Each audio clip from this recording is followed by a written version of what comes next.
Welcome to our deep dive into the critical period following the American Revolution, where the United States worked to establish a new government. Imagine a group of people who just kicked their roommate out. There's a lot of excitement and relief, but also a lot of questions about how to run the house now. What rules should they have? Who's in charge of what? That's kind of what it was like for the newly independent United States. They had declared independence from Great Britain, but now they had to figure out how to function as an independent nation. This period, from 1783 to 1789, was marked by both uncertainty and immense potential, ultimately leading to the creation of the US Constitution. Buckle up as we explore the challenges, debates, and triumphs that shaped this pivotal era. The newly independent states needed some ground rules, a framework to operate under. Enter the Articles of Confederation, adopted in 1777. Now, you know how sometimes the first pancake is a little wonky? Yeah, the Articles were kind of like that. They guided the nation through the Revolutionary War, but had major flaws. A weak central government, unable to enforce taxes or regulate commerce. Picture trying to govern a classroom where everyone is the teacher. This led to economic instability and interstate disputes. States imposed tariffs on each other, hindering economic growth. The Continental Congress lacked the power to levy taxes. It became clear the Articles were not sustainable. Shays' Rebellion highlighted the need for a stronger central government. Imagine coming home from a long day only to find a group of angry farmers protesting outside your door. That was the reality for many in Massachusetts during Shays' Rebellion in 1786. This wasn't just a casual protest, it was a full-blown armed uprising. See, after the Revolution, many farmers, particularly veterans, faced crippling debts and the threat of losing their land. They felt abandoned by the government, which, under the weak Articles of Confederation, could do little to alleviate their economic hardship or respond effectively to the rebellion. Daniel Shays, a Revolutionary War veteran, became the face of this discontent, leading a rebellion against the Massachusetts government. Their goal? To prevent the courts from foreclosing on their farms. Shays' Rebellion, though ultimately suppressed, acted as a wake-up call. It exposed the glaring weaknesses of the Articles of Confederation and served as a stark warning. A government too weak to protect its citizens from internal threats was no government at all. Picture this.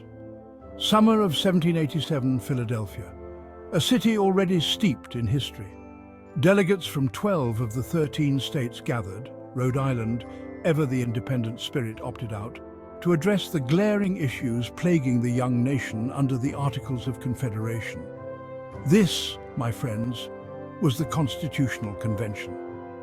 Now, these weren't just any delegates, we're talking heavy hitters, political rock stars of the time. George Washington, James Madison, Alexander Hamilton, the founding fathers, if you will. They recognized the need for a more unified and effective government, one that could actually, govern. The initial goal of revising the Articles of Confederation quickly evolved into a much bolder endeavor, drafting a completely new framework for governance, the Constitution of the United States. This wasn't just about patching up a leaky roof anymore, it was about building a whole new house, one that could withstand the storms of political division and internal strife. The delegates, despite their differences, were united by a common goal, to create a government that was both strong and limited, one that protected individual liberties while also promoting national unity and stability. Chapter 4. The Great Compromise, Finding Common Ground. Imagine trying to divide a giant pizza among a group of friends, some with bigger appetites than others. That's kind of what it was like trying to determine representation in the new government. Enter the Great Compromise, a pivotal moment at the Constitutional Convention that prevented a whole lot of political heartburn. The big question was, how should states be represented in the legislative branch? Larger states like Virginia argued for representation based on population, more people, more power, right?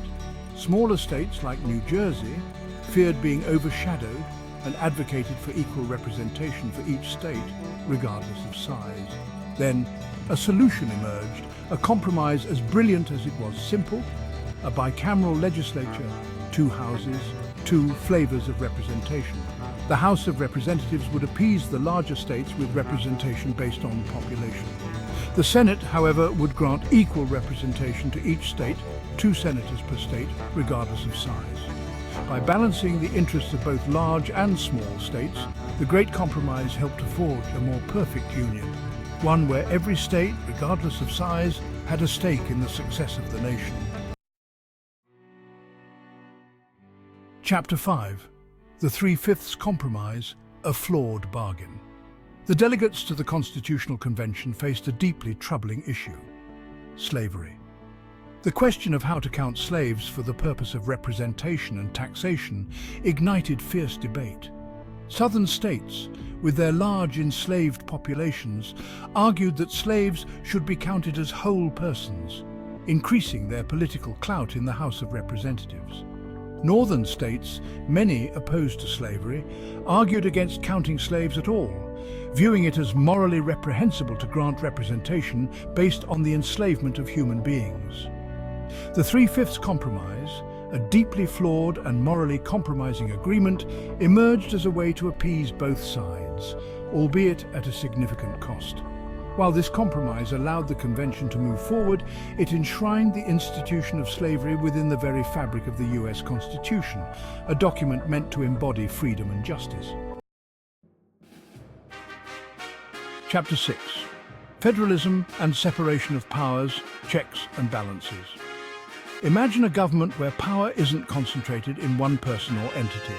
That's the beauty of federalism and the separation of powers. The Founding Fathers sought to create a system where power was distributed and checked.